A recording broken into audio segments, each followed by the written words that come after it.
ہارون اس کے ساتھ سائے کی طرح رہتا تھا۔ ارمان کی خوبصورتی، اس کی پرسنالٹی، اس کا دلکش چہرہ، لڑکیاں بہت جلدی اس کی طرف اٹریکٹ ہو جاتی تھیں۔ اور انابیہ یونیورسٹی میں زخمی ناگن بنی پھنکارتی ہر لڑکی کو ارمان عالم سے دور رہنے کی تاکید کرتی، کیونکہ وہ صاف طور پر کہہ چکی تھی کہ ارمان عالم صرف اس کا ہے۔ پورے 2 سالوں میں انابیہ نے لڑکیوں کا جینا حرام کر دیا تھا۔ اب تو لڑکیوں کو اتنا پتہ چل گیا تھا کہ اگر وہ ارمان عالم کو دیکھیں گی تو انابیہ ان کی جان نکال دے گی۔ انابیہ تھی بھی بہت پاگل اور جنونی، اور اس کا پاگل پن تو سب جانتے ہی تھے، مگر ارمان عالم کو انابیہ کے ہونے یا نہ ہونے سے کوئی فرق نہیں پڑتا تھا۔ وہ ریزرو سا رہنے والا بندہ، اس نے کبھی زرین کے علاوہ دنیا کی کسی لڑکی کو دیکھنے کا سوچا ہی نہیں تھا۔ اس کی زندگی تو زرین نامی اس لڑکی سے شروع ہو کر اسی لڑکی پر ختم ہو جاتی تھی۔ اس کی زندگی کے 2 سال مزید گزر گئے تھے۔ اپنی ڈگری پوری کرنے کے بعد وہ ایک عجیب فیصلہ کر چکا تھا۔ ہارون حیران و پریشان سا اس کے سامنے بیٹھا اسے دیکھ رہا تھا۔ کیا پولیس فورس جوائن کرنا چاہتے ہو؟ وہ حیران نہ ہوتا، ایسے کیسے ممکن تھا؟ ہاں، مجھے اگر کچھ کرنا ہے تو صرف پولیس والا ہی بننا ہے، اور ویسے بھی یہ میری ضد ہے۔ اس نے صاف ہارون کو اپنا فیصلہ سنا دیا۔ اس کے کانوں میں کہیں دور سے وہ خوبصورت آواز پڑ رہی تھی۔ آپ کو پتہ ہے، میرے بابا تو پولیس میں تھے، مجھے اپنے بابا سے بہت پیار ہے، مجھے وہ بہت یاد آتے ہیں، لیکن مجھے بہت کچھ بھولتا جا رہا ہے۔ کبھی کبھی میرا دل چاہتا ہے کہ آپ بھی بڑے ہو کر پولیس والے بن جائیں، بالکل بابا کی طرح۔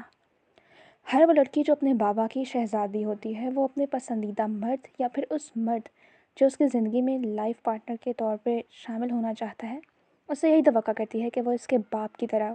اور ارمان عالم فیصلہ کر چکا تھا کہ اسے اب زندگی میں صرف پولیس والا ہی بننا ہے۔ جیسے ہی ہارون نے یہ بات صوبیہ بیگم اور شیرازی صاحب کو بتائی تو انہیں پہلے تو 440 والٹ کا کرنٹ لگا۔ کیا یہ تم کیا کہہ رہے ہو؟ شیرازی صاحب کے چہرے پر غصے کے تاثرات تھے۔ ہارون ان کے نسبت کافی سنجیدہ تھا۔ میں نے اسے کافی سمجھانے کی کوشش کی ہے کہ اسے کس چیز کی کمی ہے، اسے کیوں ایسی رسکی اور ٹف جاب کرنی ہے، مگر وہ کسی بھی صورت اپنے فیصلے سے پیچھے ہٹنے کے لیے تیار نہیں ہے۔ وہ صاف کہہ چکا ہے کہ اسے صرف پولیس فورس میں ہی جانا ہے، اور میں نے فیصلہ کیا ہے کہ میں ارمان کو اکیلا نہیں چھوڑ رہا، اس لیے میں بھی اس کے ساتھ پولیس فورس جوائن کروں گا۔ میں ہمیشہ اس کے ساتھ اس کی حفاظت کے لیے اس کے پیچھے کھڑا رہوں گا۔ آپ پریشان مت ہو انکل، وہ جو بھی کرنا چاہتا ہے اسے کرنے دیں۔ زندگی کے 24 سال آپ نے اس پر کنٹرول رکھا ہے، مجھے نہیں لگتا کہ اب آپ کو مزید ارمان کو آپ کی مرضی سے زندگی گزارنے کے لیے فورس کرنا چاہیے۔ وہ ایڈلٹ ہے، اپنی مرضی سے زندگی گزارنا چاہے تو گزار سکتا ہے۔ کبھی کبھی والدین کی بے جا پابندی بھی اولاد کے لیے وبال جان بن جاتی ہے۔ آپ سے یہ ریکویسٹ کروں گا کہ پلیز آپ اس کے باپ بنیں، اسے سمجھیں، اور بزنس کا کیا ہے، وہ فی الحال آپ سنبھال رہے ہیں نا، تو ہو سکتا ہے خدا نے فیوچر میں آپ کے بزنس کے لیے بہت بہترین سوچا ہو۔ وہ شیرازی صاحب کو بہت عقل مندی سے سمجھا رہا تھا۔ اس کے سمجھانے کا اثر تھا کہ شیرازی صاحب سمجھ گئے۔ صوبیہ بیگم کو بھی کچھ حوصلہ ہوا۔ ہارون ارمان کے ساتھ ہونا کسی نعمت سے کم نہیں تھا۔ جس طرح اس مشکل حال میں ہارون نے ارمان کو سنبھالا تھا، شاید کوئی بھی سنبھال نہ سکتا۔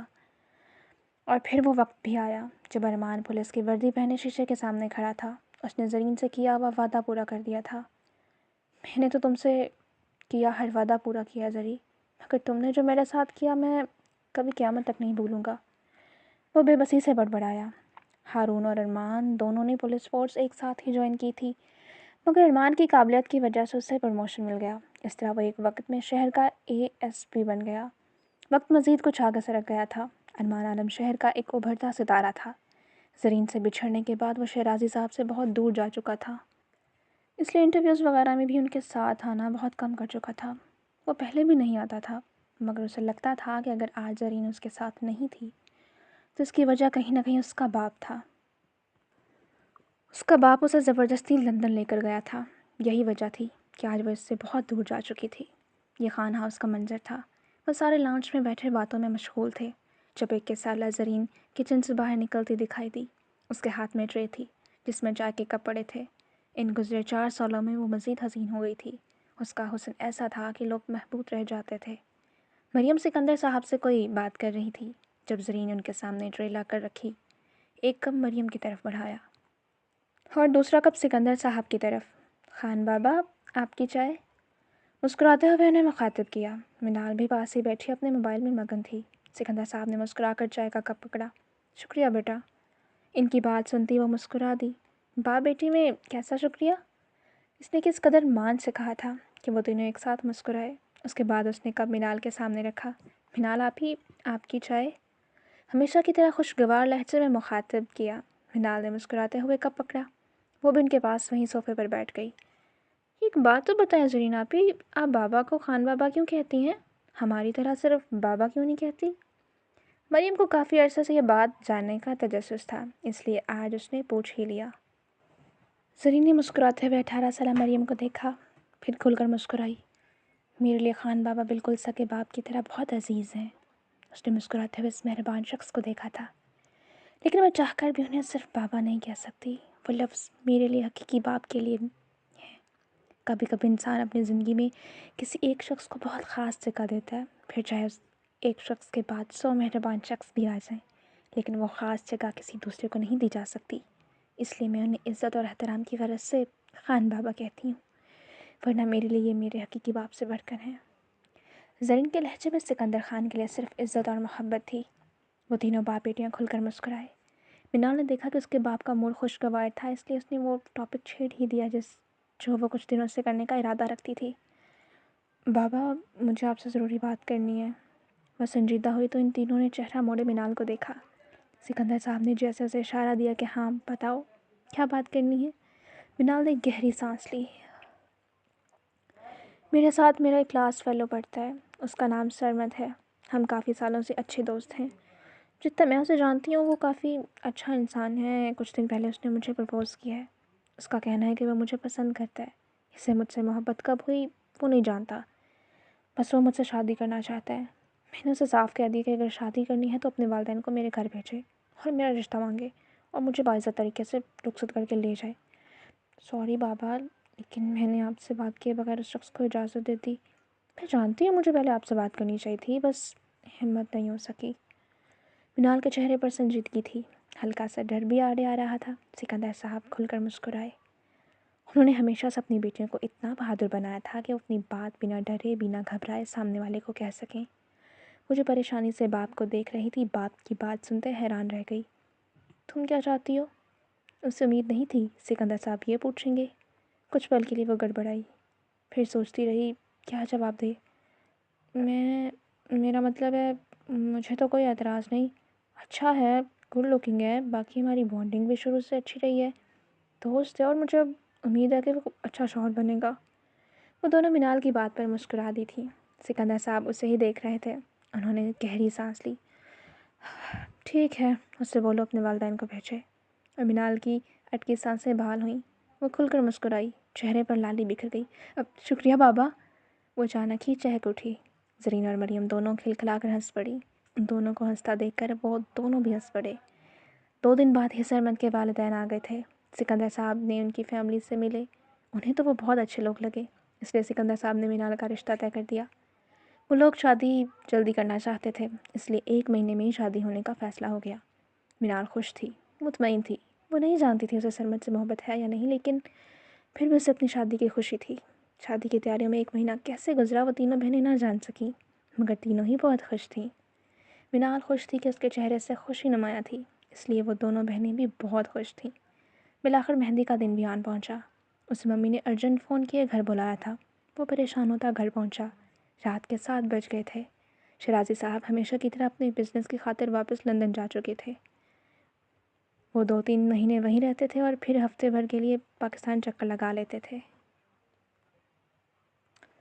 وہ ماں کے کمرے میں پہنچا تو حیرانی سے ماں کو تیار دیکھا۔ آپ کہیں جا رہی ہیں ممی؟ سوالیہ نگاہیں اٹھائے ماں کو دیکھا۔ صبیہ بیگم کھل کر مسکرائی۔ صرف میں نہیں، میرے ساتھ تم بھی جا رہے ہو؟ وہ حیران پریشان ہوا۔ لیکن کہاں؟ وہ سمجھ نہ سکا کہ رات کے اس پہر ماں کہاں جانے کی تیاری کر رہی ہے۔ ارے فاریہ بھابھی کے بھانجے کی شادی ہے، ہمیں بھی انوائٹ کیا ہے، لیکن میرا اکیلے جانے کا بالکل موڈ نہیں ہے۔ تم میرے ساتھ جا رہے ہو؟ ارمان کو یاد آیا فاریہ ممانی کی ایک بڑی بہن تھی شازیہ بیگم، ان کا ایک ہی بیٹا تھا سرمد، مگر ارمان کا فی الحال کسی بھی فنکشن میں جانے کا کوئی ارادہ نہیں تھا۔ آپ جائیں ممی، میں وہاں جا کر کیا کروں گا؟ اس نے بیزاریت سے کہا۔ صبح بیگم نے اسے خفگی سے گھورا۔ تم ہر بار یہی کرتے ہو، اپنی ماں کو تکلیف دینے کا کوئی موقع ہاتھ سے جانے نہیں دیتے۔ وہ ایموشنل ہو گئی کہ ارمان بھونچا کر رہ گیا۔ ان کا قریب آیا، ان کے دونوں ہاتھ پکڑے اور صوفے پر بیٹھا۔ کیا ہو گیا ممی؟ میرا دل نہیں چاہ رہا اس میں، آپ کو کیا تکلیف دے دی؟ پریشانی سے سوال پوچھ رہا تھا۔ صبح بیگم اسے خفگی سے گھور رہی تھی۔ اگر چاہتے ہو کہ مجھے تکلیف نہ ہو تو میں نہ رہوں تو ابھی تیار ہو اور میرے ساتھ چلو۔ آج اس کی مہندی ہے، صرف 2 دن کی تو بات ہے۔ جب وہاں سارا خاندان مجھ سے پوچھے گا کہ میرا بیٹا کہاں ہے تو میں کیا جواب دوں گی؟ میری خاطر اتنا نہیں کر سکتے ارمان؟ اس کی ماں نے کس قدر مان سے کہا تھا، اس لیے ارمان صبر کے کڑوے گھونٹ بھرتا ہوا اٹھا۔ اچھا ٹھیک ہے، میں تیار ہو کر آتا ہوں۔ بے بسی سے بڑبڑاتے ہوئے کمرے سے باہر نکل گیا۔ اس کے جانے کے بعد زبیہ بیگم کے چہرے پر مسکراہٹ بکھری۔ کتنے عرصے بعد وہ فنکشن میں جانے کے لیے مانا تھا۔ وہ سوچ چکی تھی وہیں کوئی اچھی سی پیاری سی لڑکی دیکھ کر وہ ارمان کی شادی کروا دے گی۔ ویسے بھی شادی کے موقع پر اچھی لڑکیاں نگاہوں میں آ جاتی ہیں۔ وہ نہیں چاہتی تھی کہ ان کا بیٹا مزید تکلیف اور غم میں رہے۔ ارمان نے بلیک کرتا پہنا تھا اور اس لک میں بہت پرکشش اور ہینڈسم لگ رہا تھا۔ زبیہ بیگم تو بیٹے کی بلائیں لیتی نہیں تھک رہی تھی۔ وہ سنجیدگی سے گاڑی چلا رہا تھا اور زبیہ بیگم ہی اسے ہی دیکھ رہی تھی۔ آج تو سرمد سے زیادہ تم پیاری لگ رہے ہو۔ بس میں سوچ چکی ہوں شادی والے گھر میں کوئی اچھی سی لڑکی دیکھ کر تمہارا بھی رشتہ پکا کر دوں گی۔ وہ جو سکون سے گاڑی چلا رہا تھا، ماں کی بات سنتے اس کے 14 طبق روشن ہو گئے۔ اس کا پاؤں بہت زور سے بریک پر پڑا۔ شوقیہ نگاہوں سے ماں کو دیکھا۔ ممی، اگر آپ مجھے اس نیت سے وہاں لے کر جانا چاہتی ہیں تو میں واپس چلا جاؤں گا، لیکن مجھے شادی نہیں کرنی تو نہیں کرنی۔ میری زندگی میں اگلے 10 سالوں تک شادی کا کوئی نام و نشان نہیں۔ اس کی آنکھوں میں تکلیف تھی، لہجے میں بے بسی اور کاٹ تھی۔ زبیہ بیگم نے تکلیف سے اسے دیکھا۔ ان کا پیارا بیٹا کس قدر مرجھا گیا تھا۔ اس سے پہلے وہ واقعی واپس جانے کے لیے پلان بناتا، زبیہ بیگم نے اپنے تنے اعصاب ایک دم ڈھیلے کر دیے۔ اچھا ٹھیک ہے، کوئی بات نہیں، تم سکون سے گاڑی چلاؤ۔ ماں کو جانچتی نگاہوں سے دیکھتے ہوئے وہ دوبارہ گاڑی چلانے لگا۔ پہلے وہ لوگ شازیہ بیگم کے گھر گئے، پھر وہیں سے سب نے خان ہاؤس جانا تھا۔ انابیہ نے گولڈن لہنگا پہنا ہوا تھا اور ارمان کو شادی میں شرکت کرتے دیکھ وہ گہرائی سے مسکرائی۔ ارمان، میں کیسی لگ رہی ہوں؟ مسکراتی ہوئی ارمان کے سامنے جا کر کھڑی ہوئی اور اب ہر اینگل سے اپنا ارمان کو دکھانے کی کوشش کر رہی تھی۔ ارمان نے ایک سرسری سی نظر اسے دیکھا۔ اس کے ہاف سلیوز، گہرا گلا، اس کا پیٹ اور کمر بھی واضح تھی کیونکہ اس نے بلاؤز چھوٹا پہنا ہوا تھا۔ ارمان کے چہرے پر ناگواری آئی، وہ اپنا چہرہ پھیر گیا۔ انابیہ اس کے فیس ایکسپریشن سے بے خبر دوبارہ پوچھ رہی تھی، بتاؤ نا ارمان، میں کیسی لگ رہی ہوں؟ بہت لاڈ سے ارمان کا بازو پکڑا۔ ارمان کو ایسا لگا جیسے کسی نے اس کے وجود کو آگ میں جھونک دیا ہو۔ اس نے تیزی سے اپنا بازو 24 سالہ انابیہ سے آزاد کروایا اور ایک کاٹ بھری نگاہ انابیہ پر ڈالی۔ زہر لگ رہی ہو۔ وہ چبا چبا کر بھولا کہ انابیہ کی مسکراہٹ اگلے ہی پل غائب ہوئی۔ وہ اس ماحول سے بیزار ہوتا دوبارہ گاڑی میں جا کر بیٹھ گیا۔ نہ جانے ممی کیوں اسے اس کے فنکشنز میں لے آئیں۔ اس کا موڈ سخت بیزار تھا اور انابیہ کے وجود کسی نے چنگاریاں سے بھر دیں۔ تم کچھ بھی کرو ارمان، تمہیں ہونا صرف میرا ہی ہے، وہ چلائی تھی۔ آدھے گھنٹے بعد وہ سارے خان ہاؤس پہنچ چکے تھے۔ مین ڈور میں ہی کافی ساری لڑکیاں انہیں ویلکم کرنے کے لیے کھڑی تھیں۔ سب سے آگے سرمد اور اس کی ماں شازیہ بیگم تھی۔ ان کے پیچھے فاری اور انابیہ تھیں اور ان کے پیچھے زبیہ بیگم اور ارمان تھے۔ وہ کمرے سے باہر نکل رہی تھی۔ اس نے بہت خوبصورت گھٹنوں کو چھوتی اورنج فراک پہن رکھی تھی۔ ہاتھوں میں بھر بھر کر سنہری چوڑیاں، ڈالے بال سارے کھلے چھوڑے، بس آگے سے اس نے کلپ کی مدد سے بال اٹھا رکھے تھے۔ اس کے خوبصورت کالے لمبے گھنے بال کمر پر آبشار کی مانند بکھرے ہوئے تھے۔ دوپٹہ گلے میں ڈالے وہ کبھی گھر کی ایک کونے میں تو کبھی دوسرے کونے میں بھاگ رہی تھی۔ وہ سب لوگ لاؤنج میں آ چکے تھے۔ لڑکے والوں کی آؤ بھگت کی جا رہی تھی کیونکہ مہندی اکٹھی ہونی تھی جو مریم کو ڈھونڈتی ہوئی لاؤنج میں آئی تھی۔ سامنے سے آتی کسی لڑکی سے ٹکرا گئی۔ ایک پل کے لیے مانو زرین کا دماغ گھوم گیا۔ I am sorry. وہ 2 قدم پیچھے ہوئی اور سامنے والے کو دیکھے بنا سوری کہی۔ اس سے پہلے وہ آگے گزرتی سرسری سی نظر سامنے کھڑی لڑکی پر ڈالی اور اگلے ہی پل زرین سانس نہیں لے سکی۔ وہ انابیہ ملک تھی۔ زرین کو حیرت کا شدید جھٹکا لگا۔ انابیہ بھی اتنی ہی شوق تھی۔ وہ زرین کو پہچان چکی تھی۔ وہ تو سرسری سا دیکھتی اپنی دھیان موبائل چلاتی ہوئی گزر رہی تھی جب سامنے سے آتی لڑکی میں ٹکرائی، مگر وہ نہیں جانتی تھی وہ زرین ہوگی۔ اچانک ہی فاریہ بیگم کی نگاہ انابیہ تک گئی اور انابیہ کے سامنے کھڑی زرین کو دیکھتے انہیں لگا وہ سانس نہیں لے سکیں گی۔ وہ زندہ صحیح سلامت ان لوگوں کے سامنے کھڑی تھی۔ کسی نے زرین کے چہرے کی مسکراہٹ نوچ ڈالی تھی۔ وہ پھٹی پھٹی نگاہوں سے انابیہ کو دیکھ رہی تھی جب فاریہ بیگم بھی اس کے سامنے آ کر کھڑی ہوئی۔ تم زندہ ہو؟